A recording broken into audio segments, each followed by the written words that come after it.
Hey everybody, it's Tanya. I wanted to talk to you today about a subject that I have been putting off for a very long time. As you can tell from the title of the video, it's something that I mentioned cryptically when I first started reposting videos and said that I would eventually come back to it. So I'm going to do that today. I feel like it's never something that's like super easy to just want to talk about, but I feel like I'm ready to make a video and talk about it now to you all. So I'm going to do that. I'm probably going to try to do this all in one take. We'll see how it goes. So I stopped making videos. I think the last video I published was in January of this year, and it was the video letting you all know about my 50th birthday, which passed in December. I went on an outing for my birthday and made a video about that, and that was in February. That was the last video I made because the next month in February, I found out that my mother had passed away.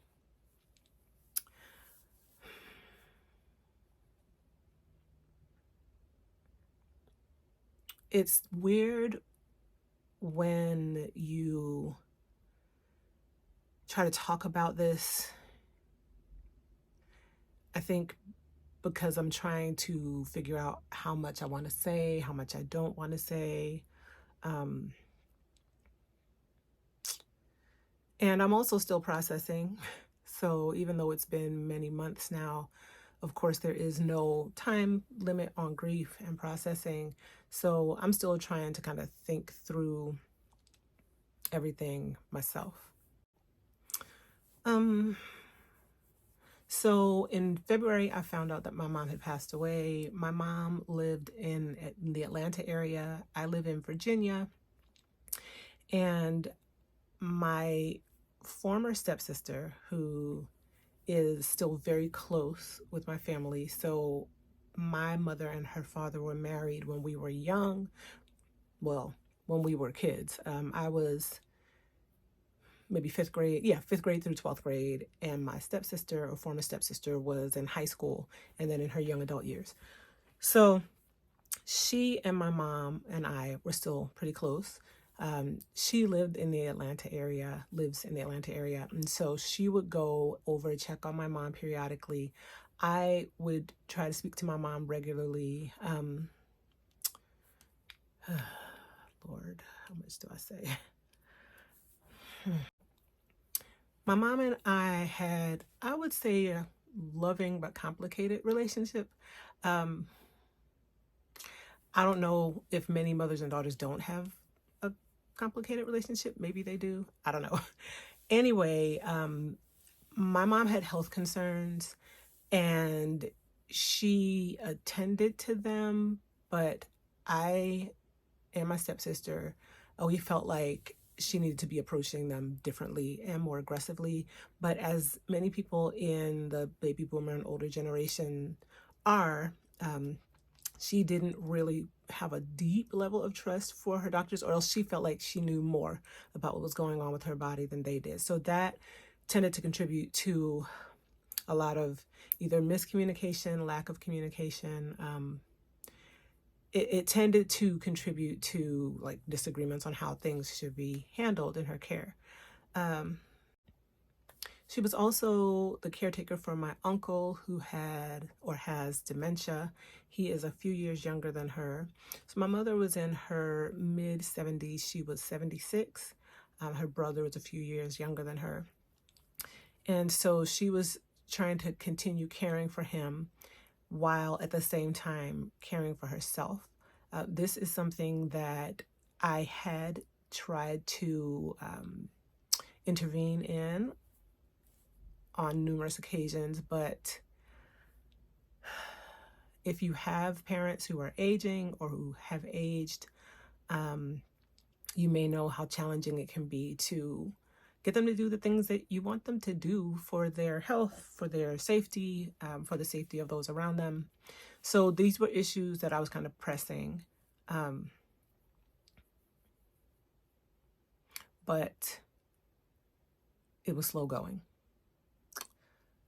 So this past January, I went to see my mom while I was in Atlanta for a work trip, and I was just immediately, I was really shocked when I saw her. I, in that moment, thought she's not doing well at all. And I really pressed the issue on that visit. Actually, my stepsister and I both did. We insisted that she see a doctor, and we, in fact, kind of implemented an even stronger intervention that week. Paramedics came by and did not deem her to be in any serious danger. I called back, to find out for sure if she had refused care or if they just said, it's not so bad. She had a lot of swelling. She is very small. My mom was a very small person, like underweight small, like 90 pounds small. And she was very, very, very swollen. And I saw her and immediately thought, this looks bad, really bad. Like she's retaining fluid. She was a smoker. She had a really bad cough. So putting things together, I wanted her to go to the hospital. She did not want to go. We intervened and had the paramedics come. I wasn't there. We weren't there when they came. They came late at night. They said that she just needed to take in less salt in her diet, and that she didn't need to go to the hospital. Like there was nothing, I guess, emergent at the time. My stepsister and I were honestly shocked. We were just so relieved that the paramedics were coming, because we thought surely as soon as they see her, they're going to take her to the hospital. But they didn't. So I talked to her again. She was very upset that we had done that. She did not want people trying to, force her into anything. So she was upset that we had done that. She actually was upset that I had done it. She didn't really know my stepsister's role in it, because we knew that one of us needed to be able to be not the bad guy. So, and that's who it wasn't that we decided that, excuse me, that had kind of already been decided outside of us. I was the one who was considered pushy and bossy. My stepsister was not viewed that way. So she would communicate the things that needed to happen. I honestly don't know how much of this I'm going to actually upload. Anyway, so when they didn't take her, we still wanted her to go to the doctor, which is what she had agreed to previously, to go to at least her I don't remember the type of doctor she was, but a particular doctor that she was seeing, because we thought, well, if she sees her, she'll definitely say, no, we need to get you into the hospital and go further. And so she told me she would go. My stepsister would take her. And there were other things that we needed to be sorted out and organized, so that she and my uncle could start getting in-home care. And we had made a deadline and said it has to be done by this point, which she was very upset about. But that was what we insisted upon at that point. We just knew there's not a lot of time. You have to get somebody in here to help him if you don't so much think you need the help yourself. Although we knew that a person would come and help both of them if they did come. So those things were being worked on. My stepsister was going to go over and start helping to get things organized in the house, and I was going to come down as well. And I think that was like the second week of January, somewhere around the 10th. And at the beginning of February, so February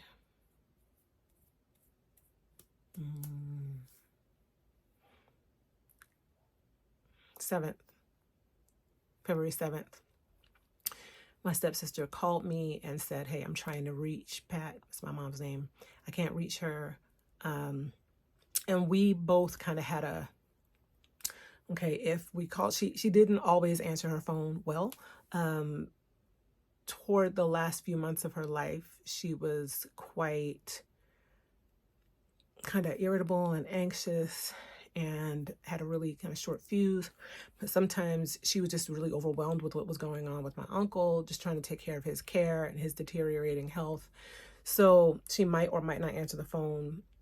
She might call back later. She might not. If you texted, you might get a response, you might not.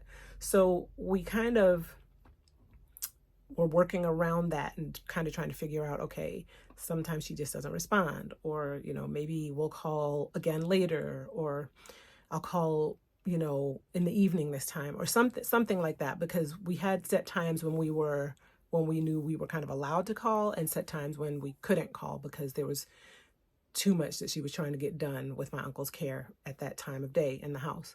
But I think those things were kind of starting to deteriorate, and we could see that. So we would try to, excuse me, so we would try to call when we felt like there weren't care things going on, but also when we knew she could be like trying to feed herself or something, just to try to make sure that she was okay. So she didn't, well, I had called the weekend before and she hadn't answered. And I knew that with me, sometimes that was the norm and I might need to call back in a couple of days. Yvonne called me on Wednesday and was like, I can't reach Pat and we're supposed to be going to the doctor tomorrow or later today. So I'm surprised she hasn't reached out yet. So I was like, oh, okay. She said, I called a few times. I said, go by the house and call the police if she doesn't answer. So she went by, my mom didn't answer. As a backup, she usually had the back door unlocked, so that if one of us needed to get in, we knew how to get in the house. Just to clarify, my stepsister did have a key, but that key had been misplaced through a series of circumstances, and she had been trying to get my mom to enable her to change the locks. And for my mom, a lot of things were kind of like, okay, we'll do that down the road, or X, Y, or Z, or that happened a lot. So my stepsister was trying to get the lock changed for quite some time, and mom kind of kept putting her off about it. I don't think that was an intentional, because she knew she was going to pass and didn't want, I don't think that was the case. I think it was just part of a pattern. He put a lot of things off. So anyway, my stepsister got there and couldn't get in, called the police. The police told her that they actually could not break into the home without any signs of violence or that anything was wrong. Just her simply not answering the door was not enough, even though she was elderly and there was another elderly person in the home who also wasn't answering the door. So we called my mom's phone, we called my uncle's phone, we both called. They started going to voicemail. I was very concerned. I called the police and they said that, well, they told her that only I could give permission for someone to break in the door, but I couldn't even give them permission to break in the door. I would have to get a locksmith or have someone else break in. Then the police could go in and investigate. So I called the locksmith and had them come to open the door. My best friend went to the home because my stepsister had to leave. This was all over the course of multiple hours throughout the day. And my friend went in and saw that my mom was deceased. My uncle was still alive, and he, having dementia, was not really able to tell us anything. He was in his room. I asked him some questions, and I had my friend immediately, she called 911. They came out. I stayed on the phone with her throughout that time. Yeah.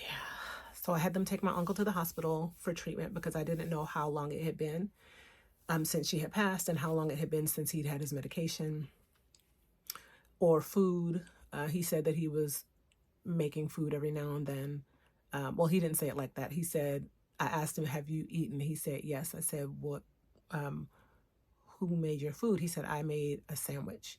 So I knew my mom had stuff in the house for him to make himself lunches. So I'm assuming that's what he had been doing. Anyway, in the end, it was determined that my mom had passed and had been deceased for several days. And they determined her date of death as the date that she was discovered. My husband and I immediately got in the car and drove to Georgia and started handling all of the business that is involved with that.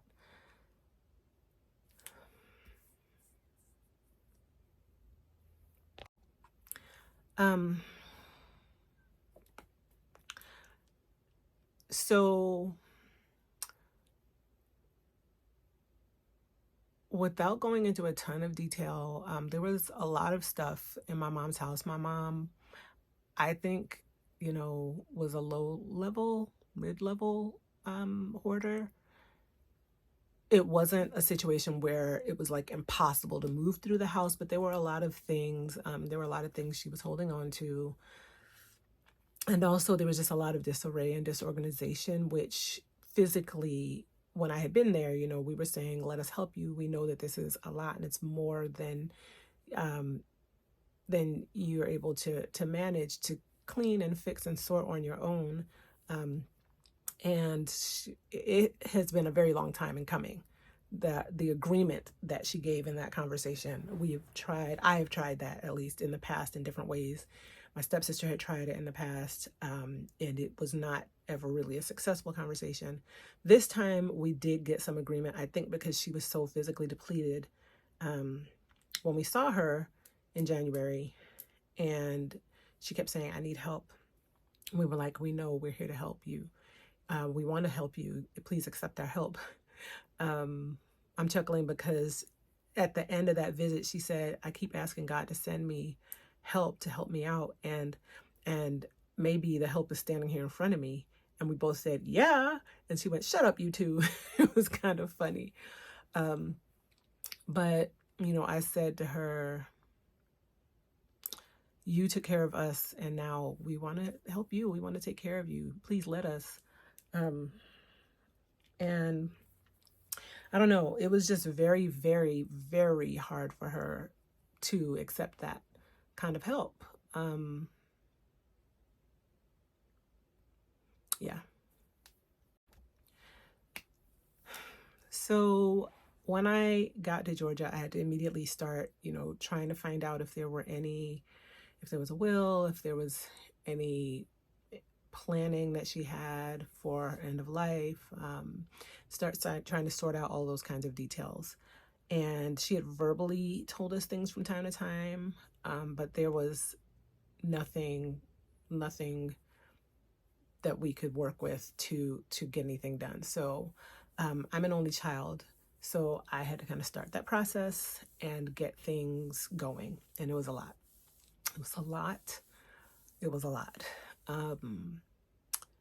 I have no words to communicate how deeply indebted I am to my friends who came together for me during that time. They all came over to my mom's house and went through thousands of documents.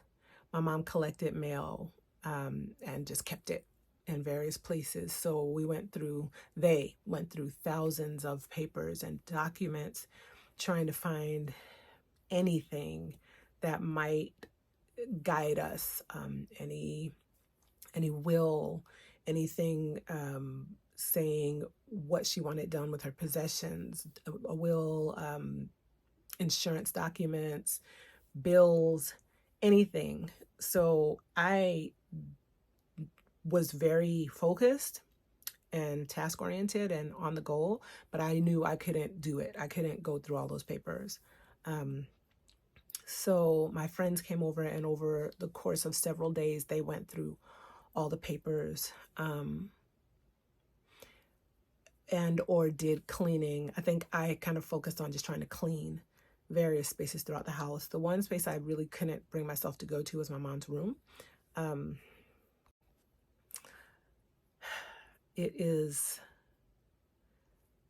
gruesome but true that if someone passes and has been deceased for a while, as my mother had been, there's going to be a very strong odor. And that was the case. We had remediation come in before anybody went into the house to do any cleaning or searching, and they had to do a bio cleaning of the space where she had passed, and that entails removing every and anything where the body was touching. So they had to, but they don't clean, they don't organize, right? They just clean for biohazards. So any bodily fluids, any body parts. So the paramedics had taken her body away. Not the paramedics, I'm sorry, the coroner had taken her body away. So the bio crew came and they cleaned everything. They dismantled the mattress and cut out the portions where she had been. They cut out the portions of the floor where there had been any bodily fluids, the portions of the bed frame, metal, fabric, anything. They cut all of that and take it out. But you're still going to have a remaining odor. So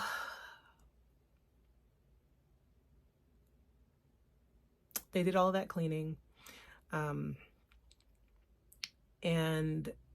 then a day or two later, we came in and started going through the papers and cleaning other areas of the house. Just trying to see what we could find. We found some things that we needed, and were able to proceed from there. All told, I took off a month from work to try to get all of that started. not finished, because it's still not finished, but to get all of that going, plan a memorial service, decide what needed to be done, contact my cousins to kind of get them going with my uncle's care. Initially, I was kind of overseeing what was happening with the house and overseeing what was happening with my uncle, until his kids were able to come from New York and see to his care. I was going to the hospital and visiting him regularly during that time. So we planned her memorial service. We waited until March to have we planned her memorial service for March. I decided to wait a while and just get things situated and enable people to be able to travel or do the things that needed to be done. So we planned her memorial service. We had it in March. And in addition to that, I was, still trying to get things settled with her home and her estate, her property. As next of kin, I had to go to the court and get all of the things organized, because she hadn't made any plans that would determine what would happen with her possessions. So I spent a lot of time in February and March doing that. And then after that, still, trying to process, sort through the suddenness and also not suddenness of her passing, the shock of how it had happened, just all of those things. So I couldn't post videos. I couldn't even get out. Well, I would go out periodically into my garden, but I just didn't have it. I didn't have it in me. I know that that's understandable. I'm sure y'all are not surprised, but I just didn't have it to go out and to do. Right around when she passed and shortly thereafter would have been the time of year that, you would start seeds and get things prepared for a spring and summer garden, and that was the furthest thing from my mind. I couldn't think about getting all of those things ready, going out there. I did in March, toward the end of March, get a little bit going. Just kind of pulled some things together. I think I was like, I need fresh air. I need to get out there. I need to do something that's going to give life and make me feel better. So I did minimal gardening. I did do work in my garden. I did try to keep things moving along at a much lower speed. I don't know, capacity. I don't know the word I'm looking for, but I did that. But I just didn't have it in me to be recording and uploading videos. I don't even know if maybe I recorded footage during that time. I'm not sure if I did or not, but I know I did not. I just wasn't able to edit. I couldn't. And so I think it was a good 9 months almost. I think I started recording again and came back in August or September, and started posting videos again. And by that point, I was preparing my winter garden, my fall and winter garden, and I felt more able to come back and to do it. It was a very long stretch of time, but it was what I needed. I just did not have it in me to be able to maintain working on my channel. And that was good. I needed to stop.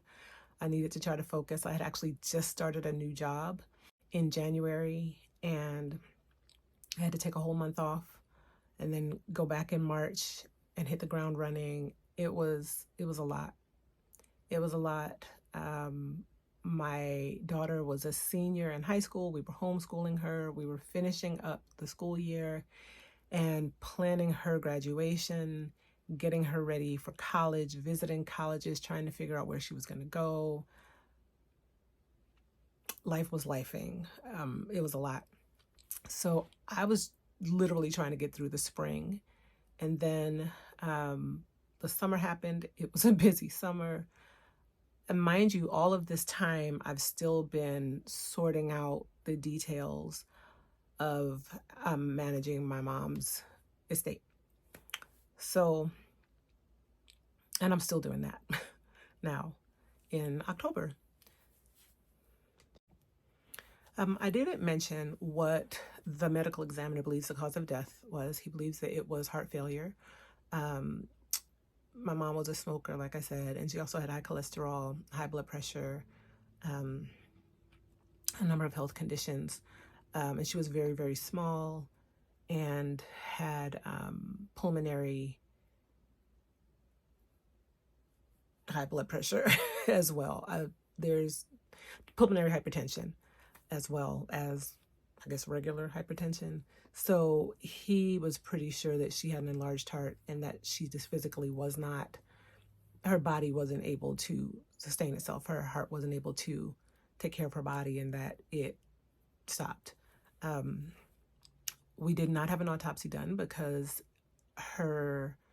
she had passed so long before she was discovered that the medical examiner did not think that an autopsy would be able to yield any meaningful information. So all of that was really kind of wild, hard to process. And like I said, I just kind of got into the task space and just with getting things done. I was taking care of myself. I was seeing a therapist every week. Then I backed off to once every other week, I think after several months. Then I went back up to weekly, and now I'm back to every other week. I had been seeing a therapist prior to her passing, so I feel like I was already trying to do the things to take care of myself, but you don't prepare for your mother passing away. So yeah. So that is why I was not on YouTube between February and August. And interestingly enough, I also felt very motivated and excited to come back when I did, and just to kind of go full tilt. I've been enjoying being back. It's been encouraging, refreshing. Of course, working in my garden continues to be life-giving and brings me joy. Um, it's something that in a little way I share with my mom, because my mom was an epic gardener and an excellent carer of plants. I was not great with houseplants, and I always thought I was terrible growing things. And in fact, I would say that, and I would say my mother has a green palm. I have a black thumb, like I can't grow anything. And then I started learning how to vegetable garden. After having a few houseplants that survived, I started trying vegetable gardening and found out that I was really good at that. And it was something that I just felt like I blossomed in, and got a lot of joy from. I would tell my mom about what I was growing. I would be really proud of what I had and what I was doing, what I had learned. And so I wanted to get back to it. And I am back out there having a good time. Of course, we kept things going. It just wasn't something I was recording and something that I was able to give my full heart to at the time. I'm there now, and I'm doing well. I want to show you my blue butterfly earrings. My mom loved blue butterflies. I found these earrings and immediately jumped on them. I knew they were for me. If you noticed the decorations that I've put out in my garden, they're butterflies, and that's why. They're in honor of my mother and her memory. Yeah, so I've been trying to keep her memory alive, keep her present with me through the butterflies, and taking time to let my heart heal. And I know that's a lifelong process. I'm sure I'll be working on, or that will be being worked on me until the day I'm gone. But I don't really know how to wrap things up, so I'm just gonna say thank you for listening. I know some of my family is on here and walked with me through that season. I love y'all. I thank y'all. I know you know that. And thank you to everyone else who is just kind of watching the video and finding out now. Thank you for your care and for your support. And I thank you guys for being here with me, and I will see you later. Bye-bye.